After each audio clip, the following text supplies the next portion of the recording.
I have here a ribeye steak. And I'm gonna show you how to make the best steak you've ever had. First thing,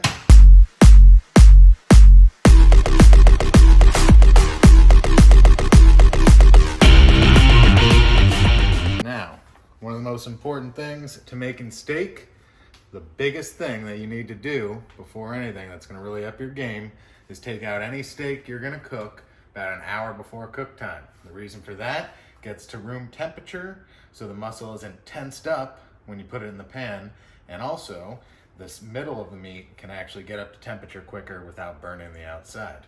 What we're gonna do first is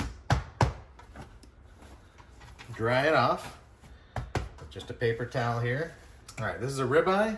As you can see with the marbling here, all that amazing fat is gonna turn to beautiful flavor. It's gonna melt down in the cooking process. So we're gonna first crank our stove to high. We want a really high heat here because we wanna sear and get some serious sear marks on this steak. Salt. I use Maldon, okay? Maldon salt, it's very flaky. It's not too intense. As you can see here, they're just little dome crystals. They're beautiful and they just crush beautifully onto a steak. Highly recommend the Maldon salt. I will put that in the description down below, so if you guys want to get it. So when we season a steak, we want to be generous. So we're going to really get this all over everything here. I do this on a cutting board, so anything that falls down, I can just roll the steak around in to get more seasoning on it. So boom, top done. We're going to flip over here. I do not do pepper right away because pepper is going to burn in the pan because we're getting this really hot. So we're going to put pepper in actually as we cook. Another crucial element, a lot of people, they'll throw pepper on here, start smoking up the house and everything. Now something really important is this fat cap on the ribeye. You want to season that as well. Now we can just scoop all this up. Roll the edges in it. As you can see, seasoned really well, evenly on every side. Got our fat cap on all edges. That way we're gonna get some good flavor in this steak. We wanna use pure mild olive oil, not virgin. Virgin is gonna burn in the pan really quickly. So we're definitely gonna use pure olive oil here. We're gonna get our garlic here because we're gonna need that. 2 cloves. And all we're gonna do is, we're gonna crush it with our hand. We don't wanna take it out of the husk, and I will show you why in a little bit once we get to that point. I'm also gonna be using thyme with this recipe, but that'll be used at a later time as well. So our pan's hot here. We're gonna just test. You wanna hear that sound, boom, in the pan. Gotta hear that sound. If you don't hear that sound, take it out. You'll be boiling the meat. You don't wanna boil the meat. All right, so we're gonna check here. That's where our sear is. Looking good, but still a little bit longer. As you can see under there, we're getting good sear, but we want a little bit more. All right, we're ready to flip.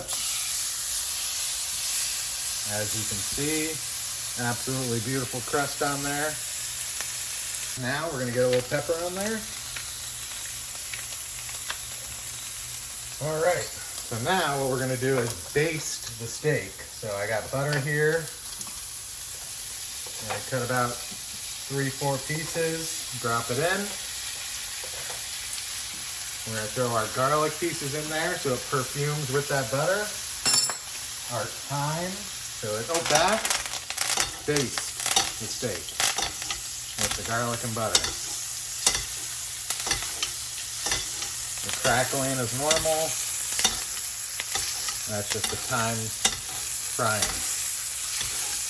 Smells amazing, very perfumey.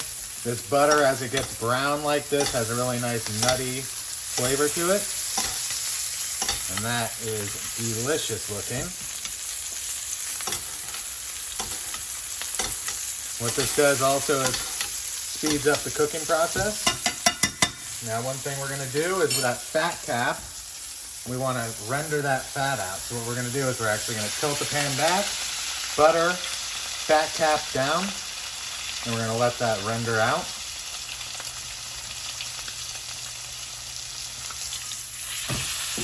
Other side.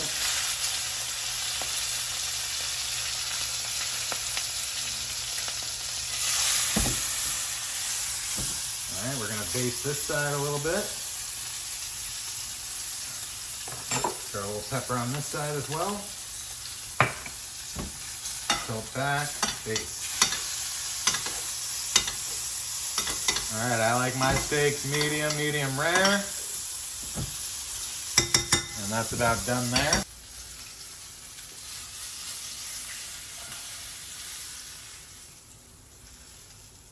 Take the steak out. And then to finish, just a little of that butter on there. What we need to do is we need to let the steak rest. The most important thing now is to let this rest. That way all the juices suck back into the steak, all that flavor, that butter, that richness in there.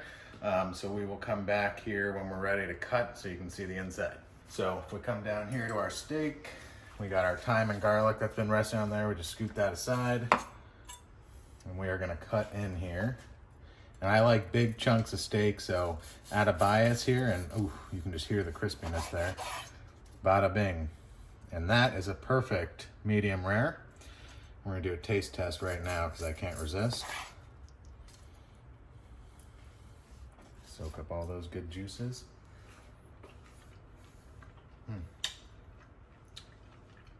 Actual perfection.